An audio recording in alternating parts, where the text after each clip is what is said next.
C'est pas toujours facile de se lancer dans l'aventure de l'entrepreneuriat et surtout quand on est une femme. C'est même parfois encore plus compliqué. Depuis quelque temps, la région bruxelloise tente de mettre en place des aides via notamment le programme Women in Business. Un nouvel appel à projet a été lancé. Le programme Women in Food a été sélectionné. Pour nous en parler, nous recevons en plateau celle qui est à l'origine de ce projet, Nadine Minampala. Bonjour Nadine. Bonjour. Vous accompagnez 25 femmes qui veulent lancer une activité dans le monde de l'alimentaire. Et c'est aujourd'hui toujours aussi compliqué, semble-t-il, quand on est une femme? Oui, c'est, je dirais compliqué, non. Mais par contre, ce que dénoncent les femmes, en tout cas, ce qui ressort des différents entretiens que j'ai avec elles, c'est que elles manquent parfois d'infrastructures pour pouvoir se lancer, tester son projet, pour voir si effectivement il est rentable, s'il y a une faisabilité.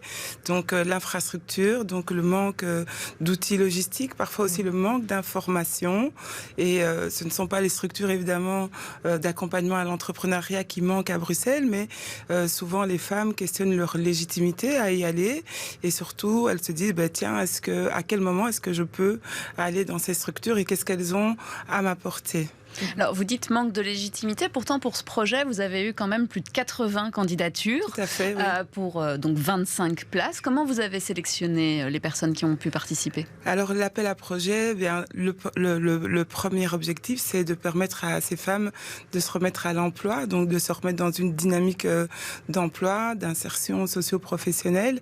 Donc, l'idée, ça, c'était le premier critère. C'était que ce soit des femmes qui soient soit au chômage, soit qui travaillent à mi-temps. Donc c'est vrai qu'on a eu pas mal de femmes qui travaillent, qui ont postulé. Elles font partie du réseau Women in Business parce que nous, on continue à ouvrir, notamment dans le cadre des événements donc on organise. Donc ces femmes qui n'ont pas été sélectionnées ont la possibilité de faire partie du réseau Women in Food. Mais voilà, 25 personnes, ça fait quand même beaucoup de monde à accompagner. Donc voilà, il y avait les critères et puis un nombre respectable pour pouvoir mettre en place une offre d'accompagnement quand même qualitative aussi. Alors vous allez les suivre pendant 1 an. Qu'est-ce que vous allez leur proposer comme coaching? Alors on leur propose déjà donc toute une série d'événements thématiques qui répondent vraiment à leurs besoins d'information. Donc c'est vraiment des informations sur les réglementations, les aspects sanitaires, les aspects techniques, tout ce qu'il faut savoir finalement pour se lancer de manière professionnelle dans le secteur de l'alimentation durable. Alors il y a aussi évidemment des outils pour pouvoir développer un modèle d'affaires qui soit suffisamment rentable et qu'elles puissent tester suffisamment rapidement dans les cuisines de BeCook, donc, puisque BeCook est le partenaire clé de ce projet. Alors les cuisines de BeCook, c'est pas très loin de nos bureaux, je crois, c'est à Green Bees, donc rue Dieudonné-Lefebvre. Oui. Quel est le partenariat que vous avez du coup avec eux? Alors le partenariat, c'est un vrai partenaire stratégique dans le sens où moi je suis plutôt business coach, donc je fais vraiment de l'accompagnement traditionnel pour permettre aux personnes vraiment de développer une offre unique et suffisamment stratégique. Et évidemment, BeCook a l'infrastructure logistique, donc c'était vraiment le partenaire idéal pour répondre aux besoins que je citais tout à l'heure, c'est-à-dire ce besoin de pouvoir avoir une infrastructure où on peut tester son projet dans les règles évidemment sanitaires qui sont importantes ici à Bruxelles. Alors on l'a dit, c'est sur donc le monde de l'alimentaire évidemment le projet, oui. Mais vous avez ajouté aussi une autre condition, c'est que ça soit durable. Oui. C'était important pour vous ça? Oui, parce que ça fait partie des enjeux du développement durable. Et quand on dit que les femmes aujourd'hui doivent être ancrées justement dans cette transition écologique, dans cette transition économique, les aspects de durabilité sont importants. Donc c'était important de leur donner toutes les informations pour qu'elles puissent développer un projet dans l'alimentaire, oui, mais qu'il soit suffisamment durable aussi. Quel type de projet, par exemple, fait partie des 25 projets, puisque vous accompagnez 25 femmes qui auraient retenu votre attention, sans faire de favoritisme évidemment, mais juste pour qu'on puisse se rendre compte de ce qui est proposé? Alors, j'ai envie de dire que les femmes, souvent, quand elles entreprennent, dans leur projet, il y a toujours une dimension comme ça très impactante, il y a toujours une dimension très émotionnelle, et puis surtout un aspect qui, souvent, doit absolument répondre à un besoin qu'elles ne retrouvent pas sur le marché, par exemple dans leur quotidien de femme, de maman. Je pense à Aïcha qui a développé tout un projet autour de la pâtisserie sans gluten, parce qu'elle a un enfant qui souffre justement de ce manque de propositions sur le marché autour des sucreries, enfin en tout cas des pâtisseries sans gluten. Et donc là, elle a développé un projet autour de cela. Je voyais, il y a aussi du lait végétal avec 10% d'amandes. Alors, il y a des raviolis polonais vegan. Alors ça, j'avoue que c'est bon, c'est les Pierra...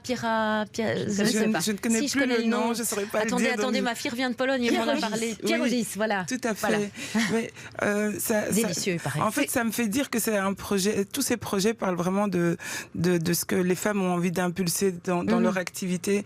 C'est un projet qui parle de leur identité aussi souvent, et donc effectivement on a une candidate qui est d'origine polonaise et qui habite Bruxelles depuis une bonne dizaine d'années et qui trouvait que l'offre des mets polonais n'était pas suffisamment valorisée, et donc elle avait envie justement de réhabiliter vraiment tout le culinaire polonais, et donc d'entrée de jeu elle s'est dit tiens, la proposition de raviolis polonais, ça peut être chouette parce que on peut y mettre plein de choses qui parlent de la Pologne.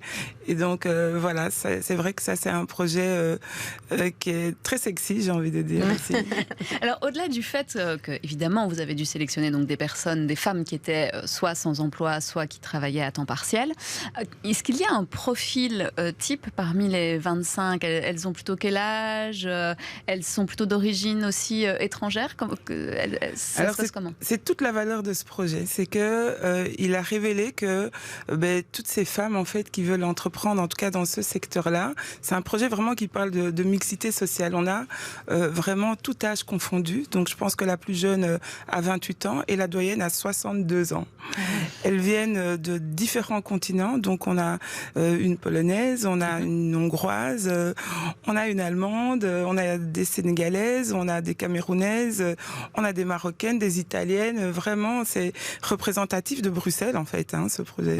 Est-ce qu'elles travaillent parfois ensemble ou bien chacune travaille de son côté sur son propre projet? C'est encore une valeur de ce projet. C'est que un des constats, c'est que souvent, l'entrepreneur en général, mais les femmes parfois encore plus, souffrent d'isolement.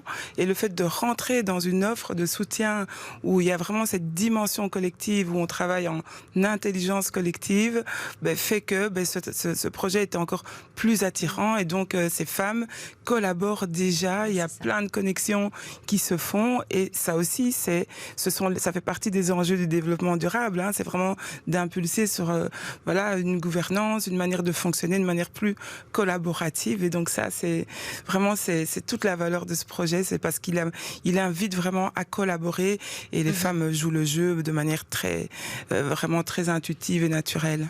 Oui, et puis évidemment, ce travail de réseau aussi, ça montre qu'on travaille, on travaille ensemble, et puis surtout qu'elles ont envie aussi de travailler.